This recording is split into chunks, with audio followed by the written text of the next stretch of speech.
living through the love winds.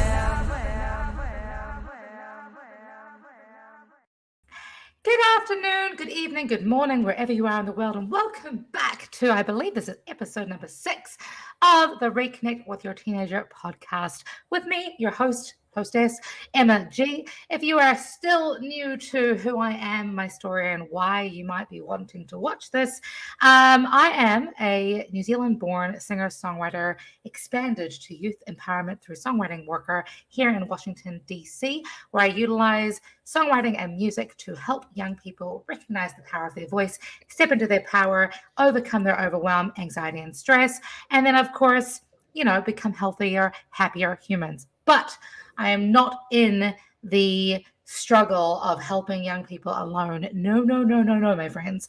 There are a number of wonderful, unconventionally approaching youth workers, therapists, counselors, mentors, and coaches from around the world that I get to talk to on this Reconnected Teenager podcast. And today I'm thrilled to be joined all the way from Israel. It is 1:00 in the morning. You are the epitome of superhero in my eyes. Marjie Hadad, how are you today? How am I this morning? I'm very well, thank you very much. How are you today? Well, this evening I am doing well. It's funny. I was so my father was from Fiji, and I was talking to my niece last night at 1:00 Eastern Standard Time, and it was the afternoon for her. And I was like, I'm really tired. I'm going to go to bed. She's like, what are you talking about? It's only 5:00. And trying to explain to an 8-year-old what time zone changes mean was quite amusing for everybody involved. So I'm super pumped to hear your story, because your approach to youth empowerment work is very different. First of all, you work with a range of ages from toddlerhood all the way through to teenagers. How does that even make sense? That's such a wide age range. But furthermore, your background is actually in public relations. And as I understand it, you're taking your knowledge and schema from the PR world and really helping parents to, focus on their children and, I don't know, offspring in a way that's quite different to, I think, what normal people do. So tell me more about that. How did this all happen? How did you become doing what you do? Who am I? Who am I anyway? Am I my resume? Yes, we're here for the music. How to start off with music, right? How to start off with a Broadway show. That's from A Chorus Line, by the way, one of my favorite shows. Fantastic. So, yes, Emma, I've been in public relations, and I can't believe I'm dating myself, but for 30 years. And Not long at all. No, just a couple of minutes. And nearly 26 of them now, I have been PR parenting. And the truth of the matter is that I didn't know I was doing it while I was doing it until very recently, when I started writing the book, The Power of PR Parenting. Isn't that amazing? It was a crazy realization, because I had a conversation with my older daughter. I have 3 children, a son and 2 daughters. So the older one was telling me that, and this came as a surprise too. She said, Mom, you made mistakes, but overall, I think you got it right. I think you should write a book to help today's parents have an easier time at parenting based on your expertise and experience. And I thought, okay, well, first of all, thank you for telling me I did something right.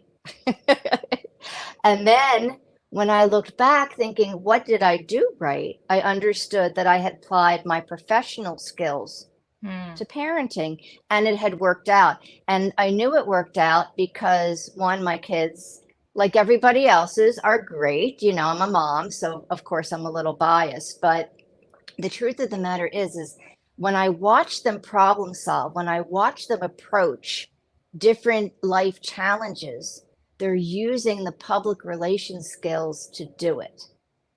And that to me was absolutely incredible when I identified it. So I hope that the same strategies that worked for me that I had done naturally, because again, I didn't realize I was doing it while I was doing it, can help today's parent navigate some of the challenges, but also come up with fresh and exciting ways to inspire confidence. And one Mm. of those ways was incorporating music into just about everything that we had done. And that's why we're having this conversation today, because you and I have this as a common denominator, Yeah. inspiring teenagers and frankly, little kids. We Yeah. used to have dance parties all the time. I introduced my kids to every kind of music that I loved. And we would come home from the nursery school and the kindergarten, heck, even before they went to the nursery school. I would have them in my arms and we would dance around the living room. I love that. I love that. And it was really fun. So this is really fascinating for me because, you know, as a musician, I've been a musician for almost as long as you've been doing PR work. And I think from a musical standpoint, often most musicians and singer-songwriters, etc., bands look at PR as this crazy kind of world that is so scary. Um, and yet here you are incorporating music and PR into parenting, which is another world that I think most people look at and think, oh, can't do that, you know.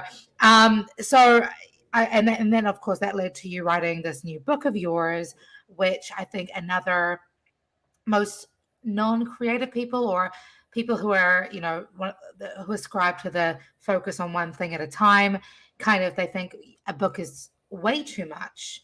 Um, how did that all come to a head? Because you know, obviously the saying is, well, the understanding I think is that you don't necessarily really know how to learn something. You haven't really learned something until you can teach it, and you've taken it one step further to write about it. So I'm curious how that whole process kind of culminated in the book side of things That's with a, regards absolutely, to yeah, it's a yeah. fabulous question. And I can actually answer that very specifically.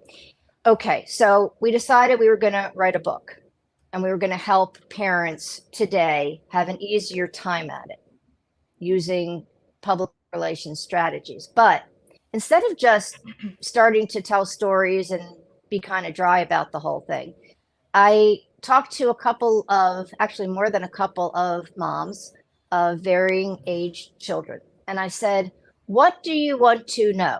Let me answer your questions in this book. And we talked, and that's how we came up with the 10 chapters. And it's ultimately stories, personal stories, professional stories of what I did and how I did it. And then there's an exercise in each chapter so that the reader can apply these lessons to their own circumstances, because we all come from different areas. It's not cookie cutter, it's not one size fits all in terms of the answers, Mhm. but are universal are the questions. So we walk you through the process so that when you finish the chapter, you have an action plan. And I'll tell you a little secret. There is a free workbook that comes with the book. So at the end of each chapter, there's a QR code. Tap into that QR code, go to the workbook. That's my gift to you, because I didn't want you to just read it. I wanted you to do it if you feel Mhm. like it. And you deep dive a little bit more into each of the exercises, which are expanded. And then you can print it off if you wish, and you have something tangible in your hand to practice with. I really wanted to pay it forward and to give something practical to today's parents and get them thinking through a PR lens, how to approach all sorts of different things, whether it's getting your child to give up their pacifier without major drama, or inspiring your child to try something new because you saw that they have some sort of a talent for it, or performance skills or presentation skills. That's the fun stuff. Mm, And mm. then the other thing that we go into are some of the more serious things like prejudice and how to deal with bullying and the violence that's going on today. Of course. So we cover and health crises. So we cover a pretty wide range of issues. And Emma, this is the easiest read you're ever going to have because this book is written conversationally.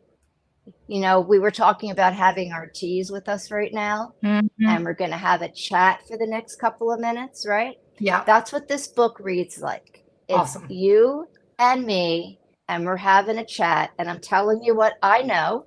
My hindsight is 2020. You know that saying, if I knew then what I know now? Okay, I'm documenting it for you. Yeah. And it's funny that you say the hindsight is 2020. I feel like the year 2020 has changed everybody. So that saying just kind of hits different these days.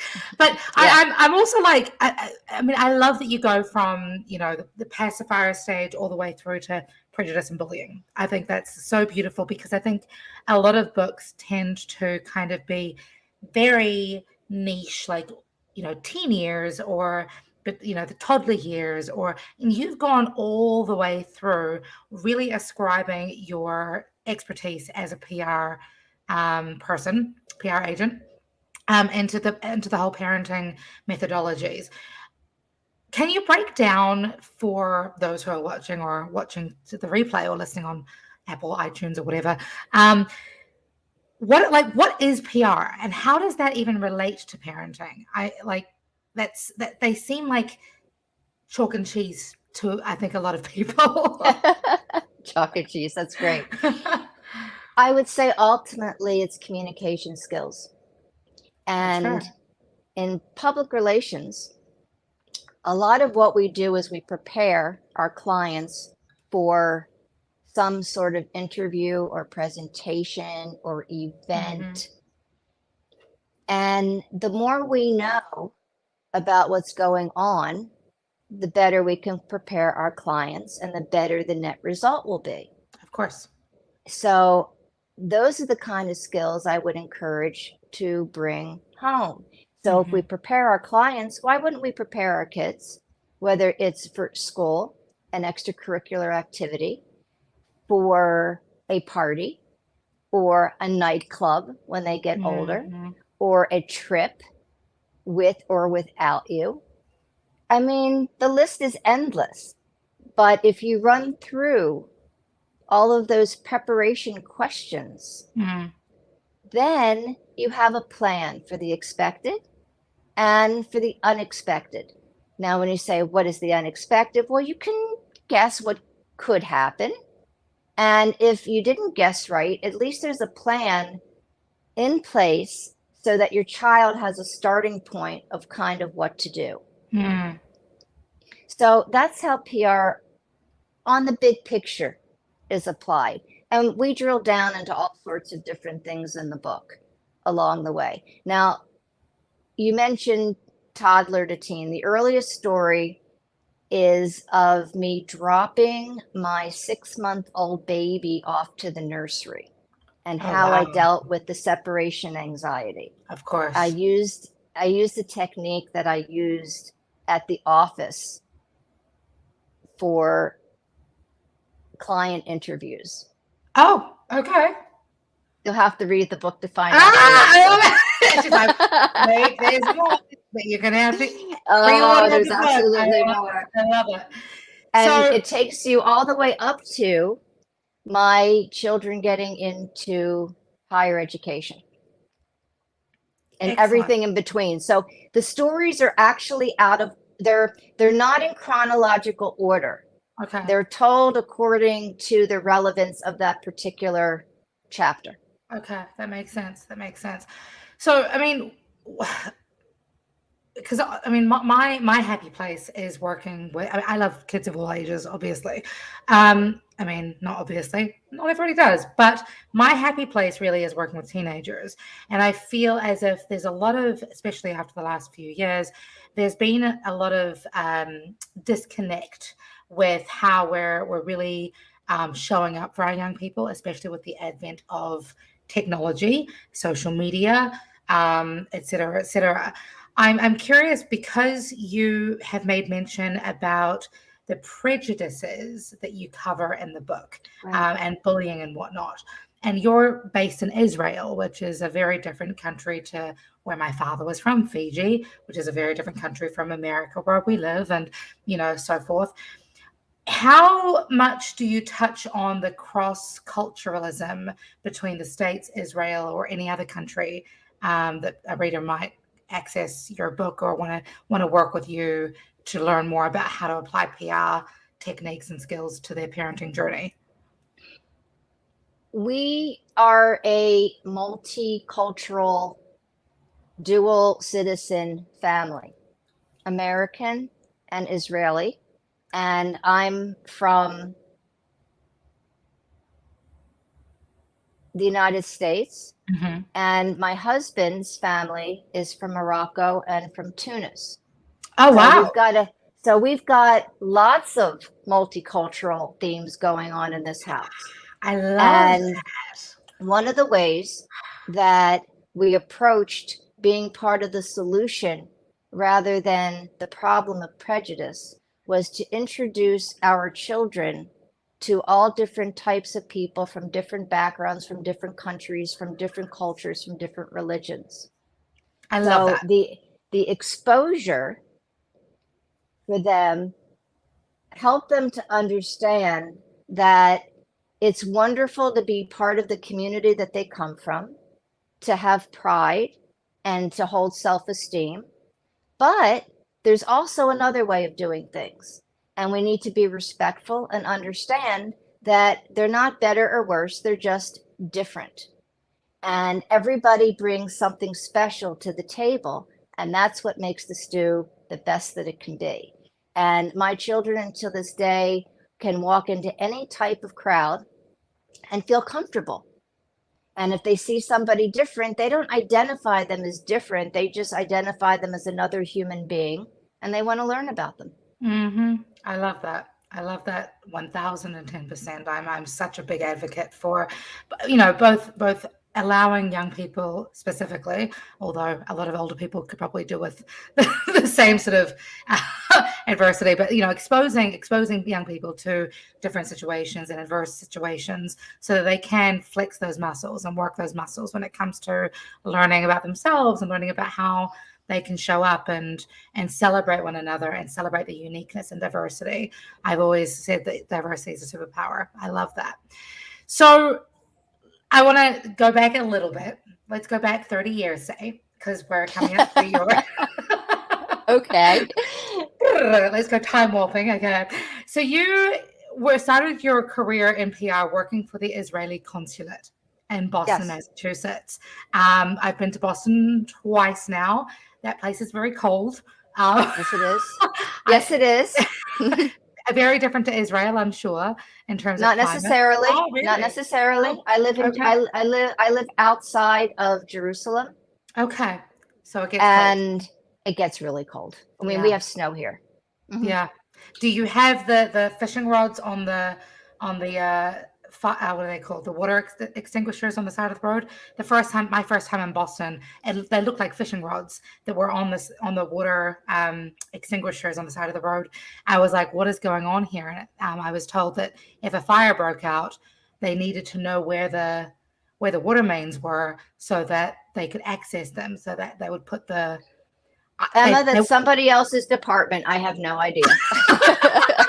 Well, shoot. Okay, fine. Well, my question though is, okay, so you started. I started my public relations career In as the Boston, media Massachusetts. liaison at the Israeli consulate. Correct. Yeah, yeah, and that transformed you into moving to Israel, and now you're doing all kinds of PR stuff for your own business. With regards to, I mean, how was that adjustment for your children weren't born yet at that point, were they? No, ma'am. No. My Okay. children were born in Israel, Okay. and I was able to pass my citizenship forward to them. So Fantastic. they're all American citizens, Mm-hmm. and they grew up half in America and half in Israel. Right. Plus, they've traveled to other countries throughout the world as well. My daughter is actually in medical school right now, and she's studying in a country in Europe. Oh, fantastic. Fantastic. So that really is like you're really walking the walk, not just talking the talk, giving your children as much adverse and diverse experiences as possible. How has that played into your like your own work-life balance? When I'm at work, or any look, I'm always at work. When are we not at work? I Hashtag mean, relatable. seriously, Okay. look, in public relations, you do your best to be available to your clients whenever they need you. Hmm. Now, I might be at work and I might get a call from my child. Mm. So I always try to be available to my child as well Hmm. whenever they need me. And that's Hmm. how I've been able to create the work family balance. Hmm. Just prioritizing according to the moment. And if somebody really needs you, to make sure that you're available for them. And more times than not, you're able to do that. Mm. I love On that. occasion, you might have to ask somebody to pause and just wait a moment, even if it's inconvenient. But even just a couple of weeks ago, I was in the middle of an interview with a client and a journalist, and I saw that I got a call from one of my children, and I understood from who it was that I had better pick up. So I excused myself, walked out of the room. They could live without me for 30 seconds. They were doing just fine. The client was telling a beautiful story. The journalist was loving it. Everything was fine.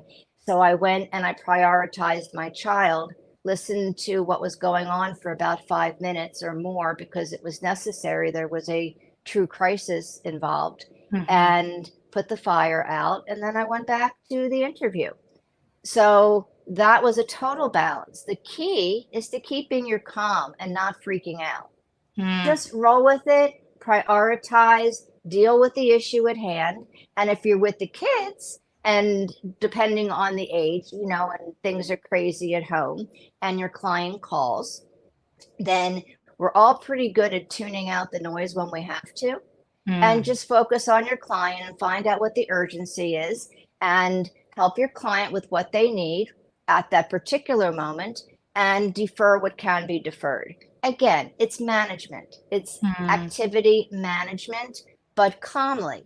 If you Mm. take time to freak out, then you're not solving anybody's problem. You're just Mm. creating more. So, with calm and focus, do your thing. I love that. I love that. So is that the kind of stuff that you cover in the upcoming program that you are launching, I believe in April? Yes, in the program that begins in on May 24th. It's going to be every Wednesday for 5 weeks for 2 hours each week. Hmm. And it's called the PR Parenting Program, and there are all sorts of different benefits. But at the core of it, we're going to deep dive into each of the strategies that are taught within the book.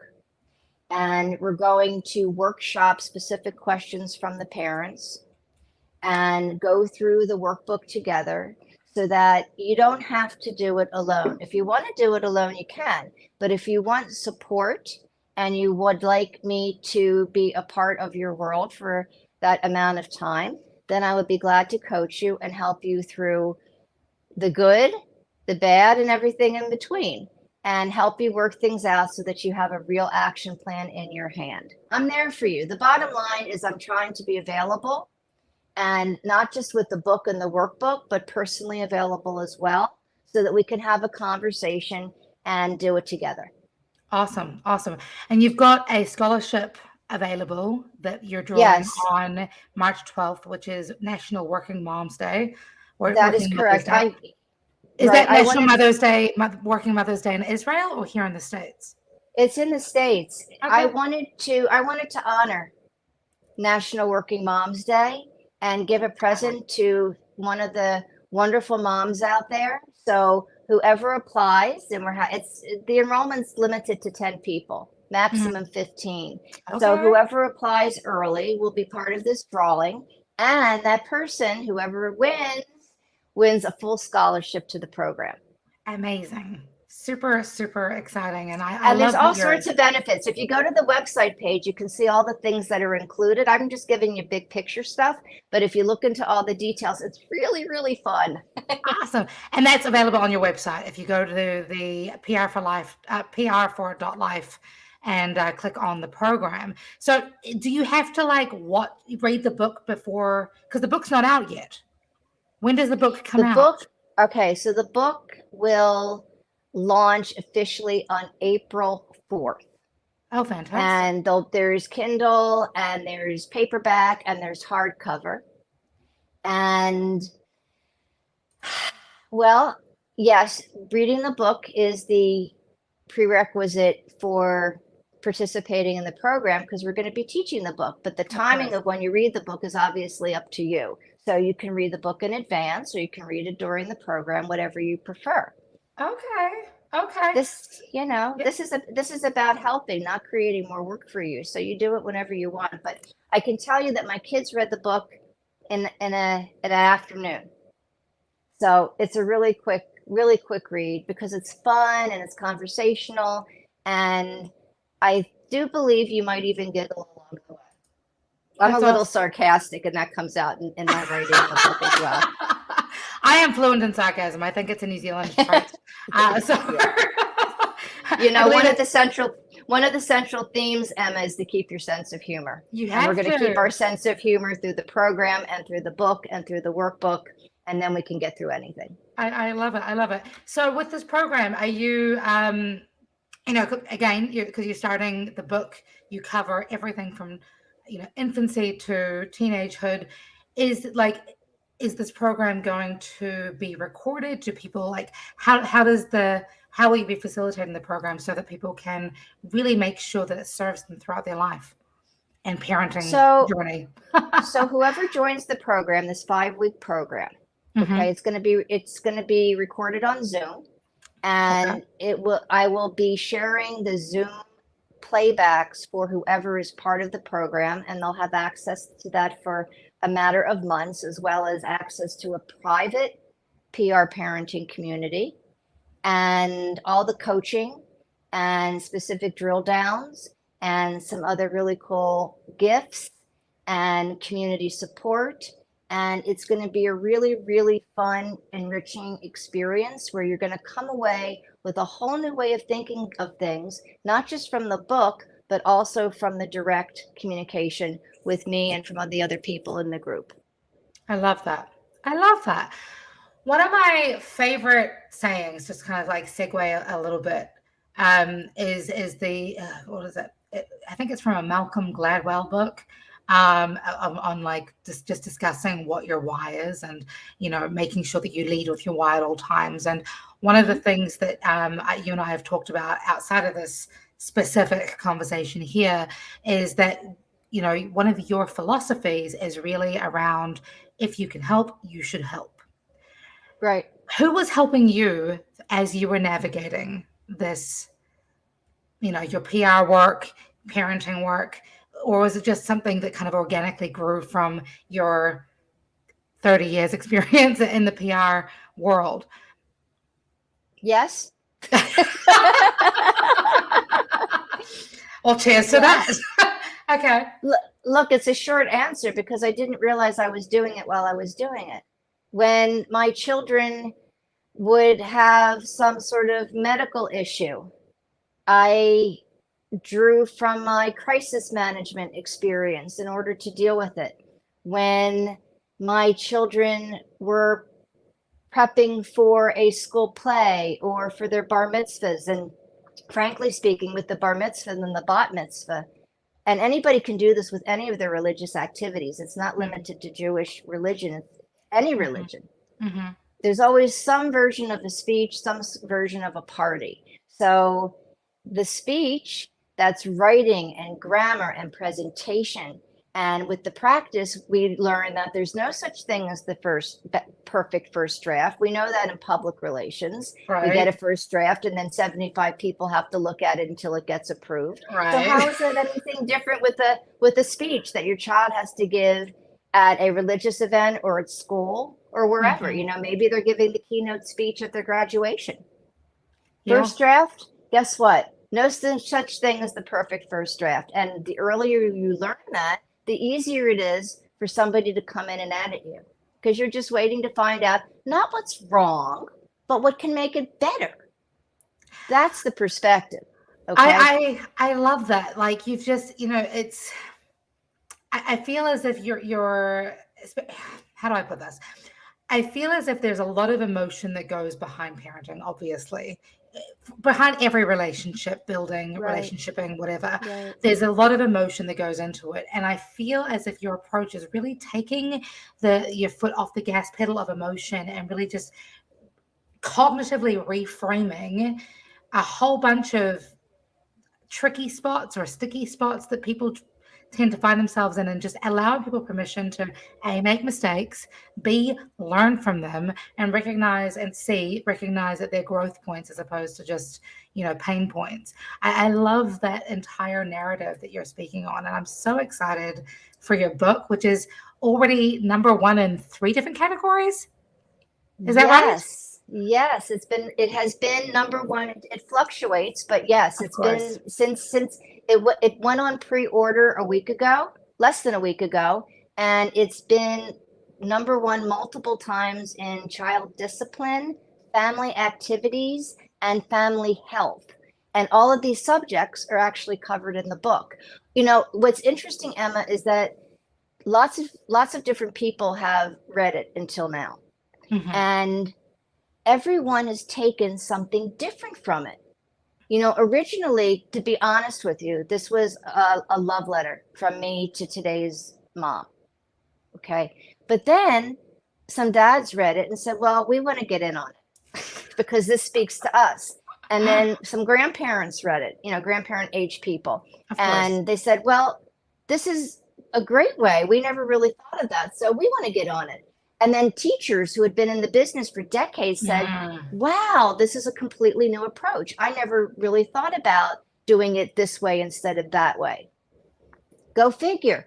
So it's really speaking to anybody who comes into contact with children, whether they are their own or whether it's some other peripheral relationship, because ultimately we are all having an impact on the Mm. kids. Mm. Okay. A kind word versus a nasty word, it makes a difference because they hold on to it.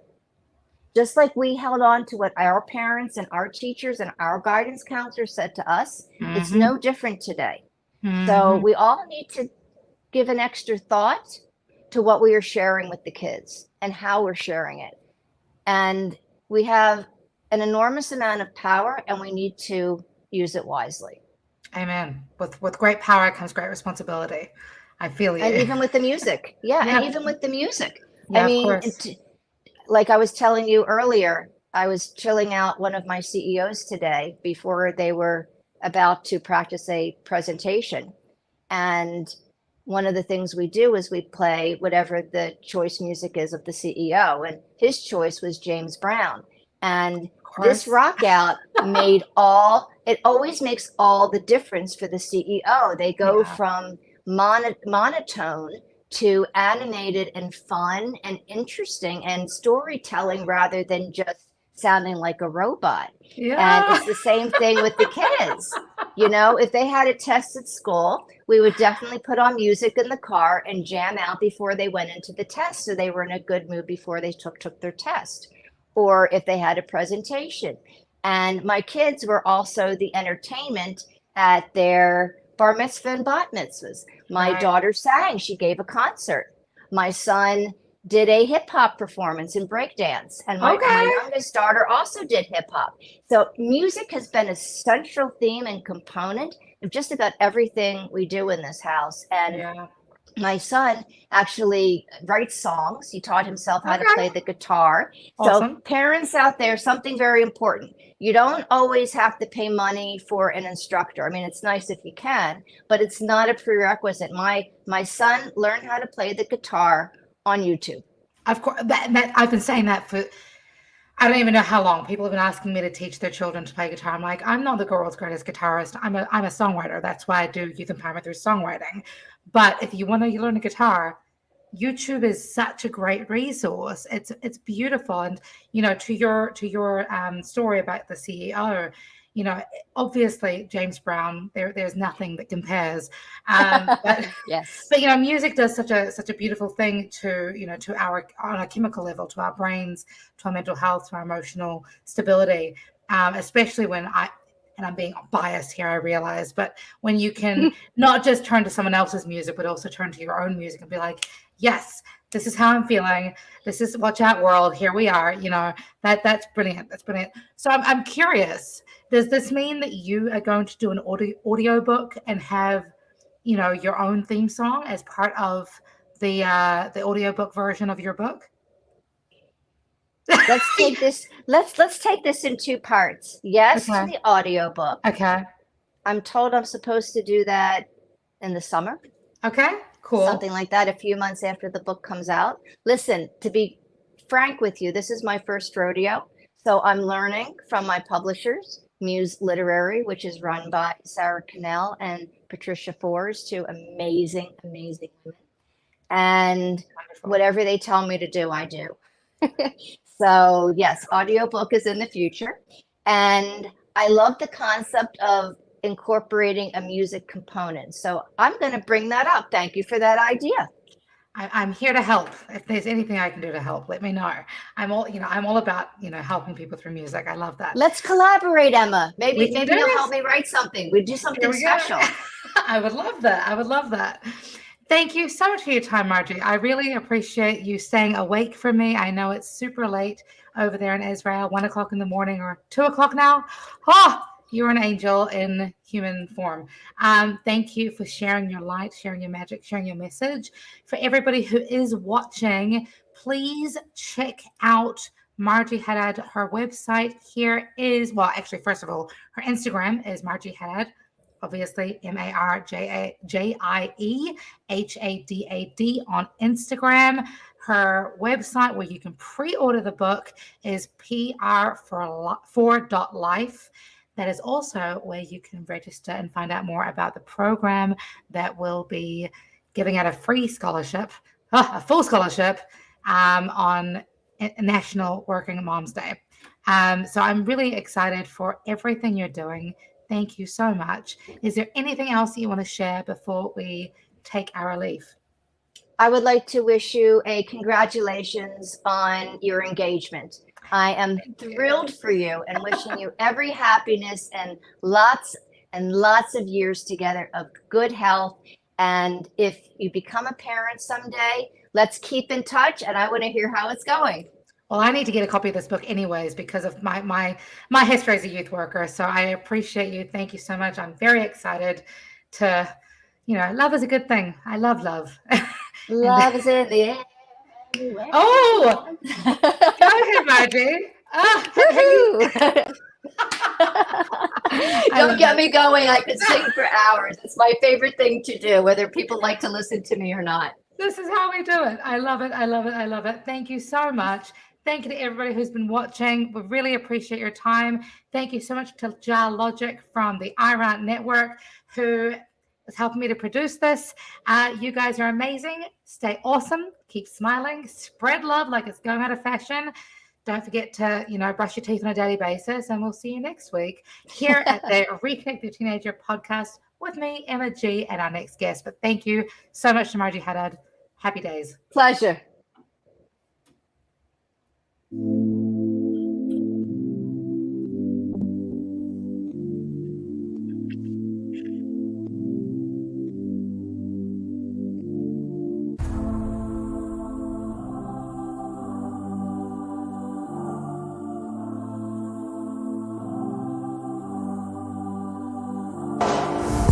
Breaking in my headspace, I'm trying to get my feelings straight.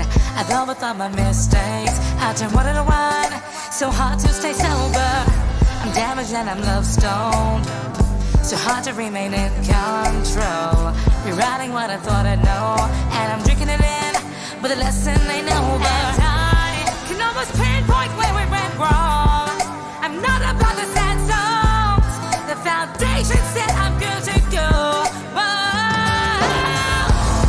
No matter what I've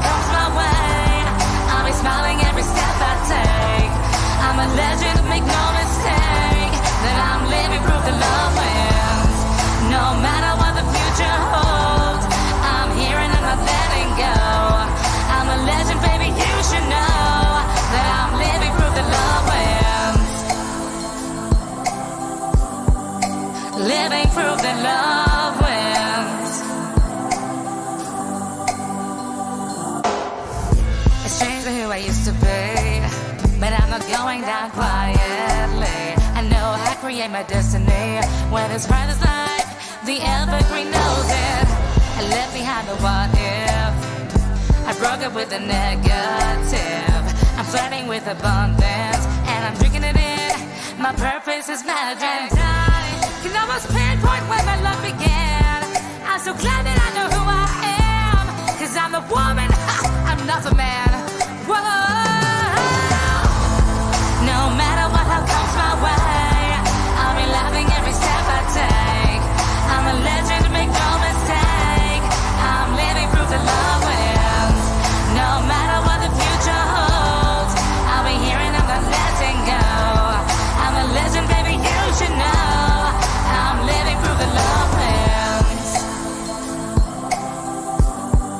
I'm living proof that love wins.